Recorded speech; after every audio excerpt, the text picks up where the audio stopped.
ಓಂ ನಮೋ ನಾರಾಯಣ. ಓಂ ನಮೋ ನಾರಾಯಣ. ಈಗ ನಾನೇನು ಹೇಳಕ್ಕೆ ಬಂದಿದ್ದೀನಿ ಅಂತಂದರೆ, ತಮಿಳ್ನಾಡಲ್ಲಿ ಟಿ ವಿ ಕೆ ಪಕ್ಷ ಗೆದ್ದಿದೆ. ಟಿ ವಿ ಕೆ ಪಕ್ಷ ಅಂತಂದರೆ ವಿಜಯ್ ಜೋಸಫ್ ಪಕ್ಷ. ಅವರು ಆಗಲೇ 108 ಸೀಟು ಗೆದ್ದಿದ್ದಾರೆ. ಆದರೆ ಅದಕ್ಕೆ ಬಹುಮತ ಇಲ್ಲ. ಆದರೆ ಅವರು ಏನು ಮಾಡಿದ್ದಾರೆ ಹೆಂಗಂತಂದರೆ,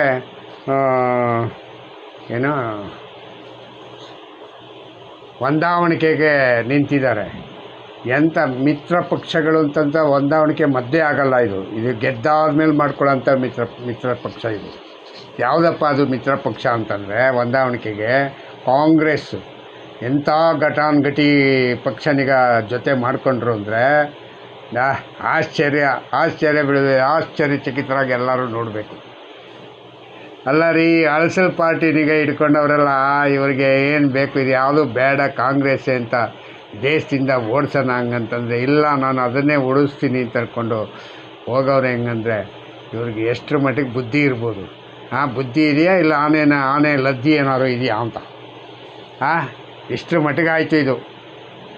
ಈ ದೇಶದ ಜನ ಬೇಡ ಅಂತ ಬಿಟ್ಟಂಥ ಪಕ್ಷನಿಗೆ ಮತ್ತೆ ಇವರು ಜೊತೆ ಮಾಡ್ಕೋತಾ ಇದ್ದಾರೆ. ಹೆಂಗಂತಂದರೆ ಇವರು ಎಷ್ಟು ಮಟ್ಟಿಗೆ ಬುದ್ಧಿವಂತರು ಲೆಕ್ಕ ಹಾಕ್ಕೊಡ್ರಿ.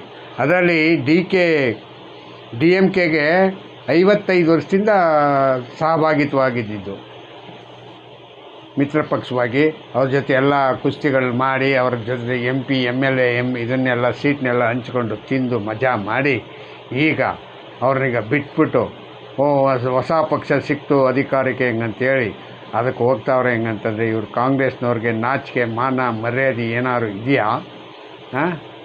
ಅರ್ಥ ಆಯ್ತಾ? ಆದರೆ ಅದನ್ನು ತಗೊಂಡೋದ್ರು. ಅದರಲ್ಲಿ ಏನಾಗಿದೆ ಅಂದರೆ, ರಾಜ್ಯಪಾಲರು ಅದು ಷರತ್ತುಗಳನ್ನೀಗ ಬರೆದಿರೋದನ್ನೆಲ್ಲ ನೋಡ್ಬಿಟ್ಟು ಇದೆಲ್ಲ ಆಗಲ್ಲ, ಈ ಷರತ್ತನ್ನೆಲ್ಲ ಕ್ಯಾನ್ಸಲ್ ಮಾಡ್ಕೊಂಡು ಬನ್ನಿ, ಅದನ್ನೀಗ ನೀವು ಇಟ್ಕೊಳ್ಳಿ, ಅವ್ರ ಕೈಯಲ್ಲಿ ಬೇರೆ ಇನ್ನೊಂದು ಲೆಟ್ರ್ ತಗೊಂಡು ಬನ್ನಿ, ಆವಾಗ ನಿಮಗೆ ನಾನು ಸಪೋರ್ಟ್ ಮಾಡ್ತೀನಿ ಹಿಂಗಂತ ಕಳಿಸೋದು. ಅರ್ಥ ಆಯ್ತಾ? ಒಂದು ಫಸ್ಟ್ ಸತಿಗೇ ಫೇಲು ಅಂದರೆ ಅವರು ಶನಿ ಹಿಡಿದ ಪಕ್ಷ ಅದು ಕಾಂಗ್ರೆಸ್ಸು. ಮತ್ತು ಇನ್ನೇನಾಗುತ್ತೆ ಫೇಲ್ ಆಗದೆ? ಆಯಿತಾ? ಎರಡನೇದು ಇನ್ನೊಂದು ಏನಪ್ಪ ಅಂದರೆ, DMK 55 ವರ್ಷ ಇದ್ರ ಜೊತೆ ಕೈ ಬಿಡ್ದಂಗೆ ಜೊತೆಯಲ್ಲೇ ಬಂದಿದ್ದಕ್ಕೆ ಇವರು ಹೆಗಲ ಮೇಲೆ ಹೊತ್ಕೊಂಡು ಕಾಂಗ್ರೆಸ್ನಿಗ ಯಾರು ವಿಜಯ್ ಹೆಗಲ ಮೇಲೆ ಹೊತ್ಕೊಂಡು ಹೊರಟಾವ್ರೆ. ನಾನು ಇದ್ದೀನಿ, ನಾನು ನೋಡ್ಕೊತೀನಿ ಬನ್ನಿ ಹಿಂಗಂತ. ಇದೆಷ್ಟು ಮಟ್ಟಿಗೆ ಆಯಿತು ನೋಡಿ ತಮಿಳ್ನಾಡು ಕತೆ.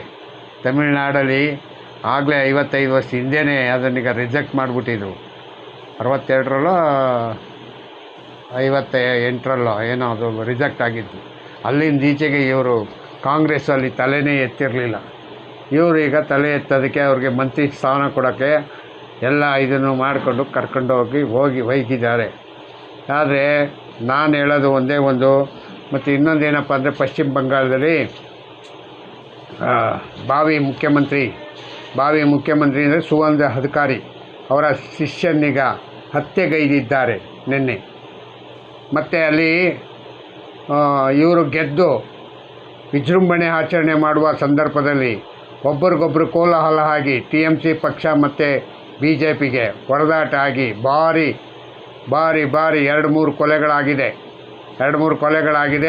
ಮತ್ತು ಸರ್ಕಾರದ ಅಧೀನದಲ್ಲಿರ್ತಕ್ಕಂಥ ಸ್ವಾಯತ್ತ ಸಂಸ್ಥೆ ಆದಂಥ ಪೊಲೀಸ್ ಕಮಿಷನರು ಇವರು ಎಲ್ಲ ಹರಸಾಹಸ ಪಡ್ತಾ ಇದ್ದಾರಂತೆ ಅದನ್ನೀಗ ಕಂಟ್ರೋಲ್ ಮಾಡೋಕ್ಕೆ.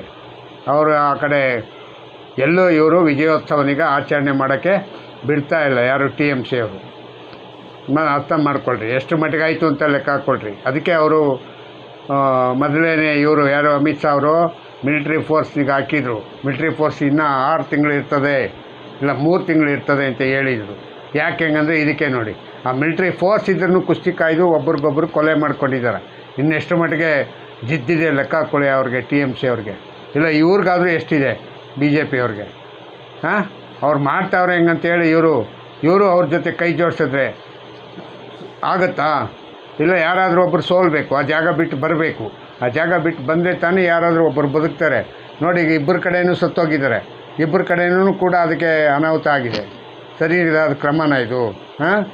ಮತ್ತು ಇವರು ಯಾರು ಅಸ್ಸಾಂನಲ್ಲಿ ಹೇಮಂತ್ ಶರ್ಮಾ ಅವರು ಮುಖ್ಯಮಂತ್ರಿಗೆ 11ನೇ ತಾರೀಕು ಮೇಲೆ ಇದನ್ನು ಮಾಡ್ಕೊತಾರೆ ಅಂತ ಗೊತ್ತಾಯಿತು.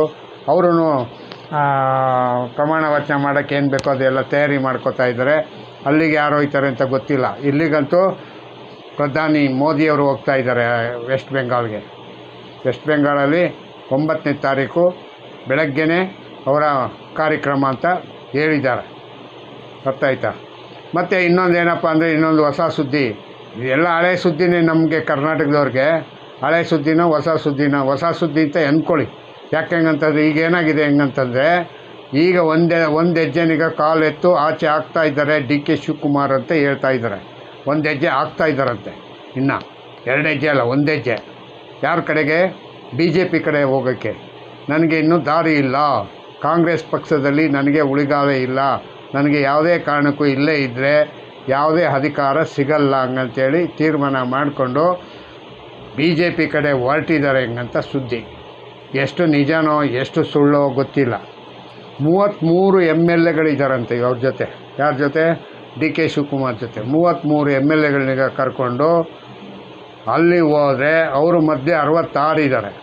66 ಒಂದು 33 ಎಷ್ಟಾಯಿತು?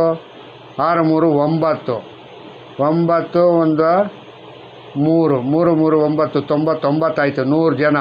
ಮತ್ತು ಇವರು ಇದ್ದಾರಲ್ಲ, ಯಾರು? ನಮ್ಮ JDSನವ್ರು ಇದ್ದಾರೆ 19 ಜನ. ಸರ್ಕಾರ ರಚನೆ ಮಾಡೋಕ್ಕೆ ಅನುಕೂಲ ಆದ ದಾರಿ ಸಿಕ್ತು, ರಚನೆ ಮಾಡ್ಬೋದು. ಆದರೆ ಇವರು 1/3 ಮೆಜಾರಿಟಿಯಾಗಿ ಹೋಗಿದ್ದರೆ ಚೆನ್ನಾಗಿತ್ತು. 1/3 ಮೆಜಾರಿಟಿ 2/3 ಹೋಗಿದ್ರೆ ಎಲೆಕ್ಷನ್ನೇ ಇಲ್ಲ, ಹಂಗೆ MLAಗಳು ಇದು ಮಾಡ್ಬೋದಾಗಿತ್ತು. ಈಗ ಏನಾಗುತ್ತೆ ಅಂತಂದರೆ, ಎಲ್ಲರನ್ನೂ ರಾಜೀನಾಮೆ ಕೊಡಿಸಿ ಮತ್ತೆ ಅವ್ರನ್ನೀಗ ಗೆಲ್ಲಿಸ್ಕೊಂಡು ಹೋಗಬೇಕು. ಹಂಗಾದರೆ ಮಾತ್ರ ಇದು ಸಾಧ್ಯ ಆಗುತ್ತೆ. ಇಲ್ಲ ಅಂದರೆ ಸಾಧ್ಯ ಇಲ್ಲ. ಹೀಗಾಗಿ ಇಷ್ಟು ಕಾರ್ಯಕ್ರಮಗಳನ್ನೀಗ ಇವರು ಕಾಂಗ್ರೆಸ್ನವರು BJPಯವರು ಇಬ್ಬರು ಮಾಡ್ಕೋತಾ ಇದ್ದಾರೆ. ಒಬ್ರಿಗೊಬ್ಬರ ಹೊಡೆದಾಟ ಕುಸ್ತಿಗಳಲ್ಲಿ. ಇದು ಎಲ್ಲ ಸರಿಯಾದ ರೀತಿ ದಾರಿ ಮಾರ್ಗಗಳನ್ನೀಗ ಹುಡ್ಕೊಂಡಿದ್ದಾರೆ ಹಂಗಂತ ಹೇಳ್ತಾ, ನಾನು ಹೆಚ್ಚಿಗೆ ಹೇಳೋಕ್ಕೂ ಆಯ್ತಾಯಿಲ್ಲ. ಹೆಚ್ಚಿಗೆ ಯಾಕೆ ಹೇಳೋಕ್ಕಾಯ್ತಾಯಿಲ್ಲ ಅಂತಂದರೆ, ಎಲ್ಲ ಬರೀ ಸುಳ್ಳು ಹೇಳೋಕ್ಕೆ ನಂಗೆ ಇಷ್ಟ ಇಲ್ಲ. ಹಾಗಾಗಿ ಸ್ವಲ್ಪ ವಿಷಯ ಗೊತ್ತಾಗಿದ್ದನಿಗೆ ಆವಾಗಲೇ ಹೇಳ್ಬಿಡ್ತಾ ಇದ್ದೀನಿ. ಅಷ್ಟು ಬಿಟ್ಟರೆ ಇನ್ನೇನೂ ಇಲ್ಲ. ಜೈ ಹಿಂದ್, ಜೈ ಕರ್ನಾಟಕ. ಮತ್ತು ಓಂ ನಮೋ ನಾರಾಯಣ, ಓಂ ನಮೋ ನಾರಾಯಣ.